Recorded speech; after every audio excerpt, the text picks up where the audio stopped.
గోవిందా అట్లే పద్మి గోవిందా గోవిందా అని చెప్పు.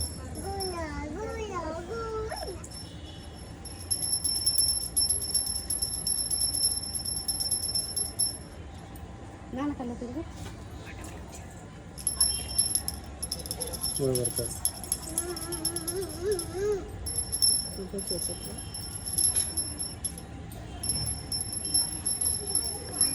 మూడు అయిపోయినాయిరా.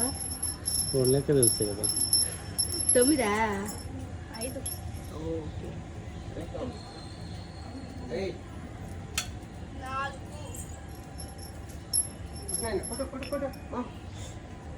గంట కొట్టినా దండం పెట్టు సరిపోతుంది. గోవిందా పెట్టేసి మళ్ళీ గోవిందా కొట్టు.